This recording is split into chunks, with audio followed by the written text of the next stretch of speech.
जनता की मध्ये आपले स्वागत आहे। चॅनलला लाईक करा, सबस्क्राइब करा आणि शेअर करा। क्रांतिकारक राघोजी भांगरे प्रणीत आदिवासी कोडी महादेव, डोंगर कोडी, कोडी मल्हार, टोकरी कोडी, कोडी डोर जमातीचे संघर्ष समितीच्या वतीने आयोजक दत्ताभाऊ सुरवसे यांच्यासह हजारो कोडी बांधवांनी हिवाळी अधिवेशनात धडक मोर्चा काढून शासनाचे लक्ष वेधले। धन्यवाद। जो आमचं काम करेल तो आमचा आणि जो आमचं काम बाबासाहेब आंबेडकरांचा, बाबासाहेब आंबेडकरांचा असं कसं देत नाही, असं कसं देत नाही। मुख्यमंत्री तेरी तानाशाही, मुख्यमंत्री तेरी तानाशाही, आदिवासी विकास मंत्री तेरी तानाशाही। भारत माता की हर हर हर हर।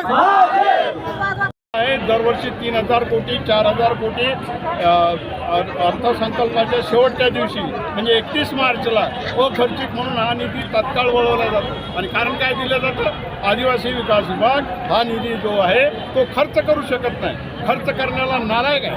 अरे आदिवासी विकास विभाग नालायकपणा याच्यासाठी करतो की हा आमच्या हक्काचा पैसा तुमच्या खात्यात तुम्हाला हवा आहे। या राज्यातले जे बडे प्रस्ताव आहेत 3-4 नावं मी घेत नाही, बांधकाम खातं आहे, त्यानंतर सिंचन खातं आहे, त्या जे अर्थ खातं आहे, ही 4-5 माणसं एकत्र बसून ही बदमाशी करतात आणि आमच्या हक्काचा पैसा त्यांच्या खात्यात वळवतात। आणि मग मात्र आम्ही म्हणतो की हा निधी अखर्चित आणि जे आदिवासीचा ठेका देऊन बसलेले आहेत तिथं आदिवासी मंत्री आणि त्यांचे सगळे आमदार, त्यांना फरक नाही। त्यांना फरक याच्यासाठी नाही की आता 1,05,00,000 जवळपास 1 कोटी आदिवासी जे खरे आहेत त्यांच्या नावावर येणारा हजारो कोटी रुपये हा वळवला जातो।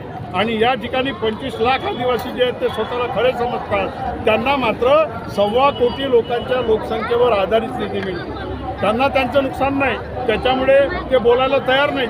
ते बोलायला लागले की त्यांना उलट म्हटलं जातं, अरे तुझा हिशोब किती, तुला 5 लाखाच्या आजूच आम्ही जास्तीचे दिले, तू 50 लाखाचा कशाला हिशोब करतो, मरू दे त्यांना। आणि हे शांत बसतात। अशा पद्धतीची लाचारी आदिवासी विकास विभागाची, आदिवासी मंत्र्याची, या ठिकाणच्या सरकारची आहे। आणि आमचा हक्काचा पैसा आमच्यापर्यंत येऊ देत नाहीत, मग त्याच्यासाठी सर्टिफिकेट मिळू देत नाही, त्याच्याकरता व्हॅलिडिटी मिळू देत नाही। ही बदमाशी या भूमिका काय राहणार? आमची भूमिका सरळ आहे। जो कोणी आम्हाला न्याय देईल तो कोण्या पक्षाचा आहे, कोण्या जातीचा आहे, कोण्या धर्माचा आहे, त्याच्याशी आम्हाला काही घेणं देणं नाही।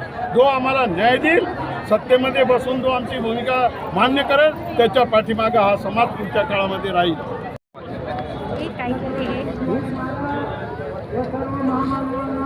घ्या ना यांचा बाईक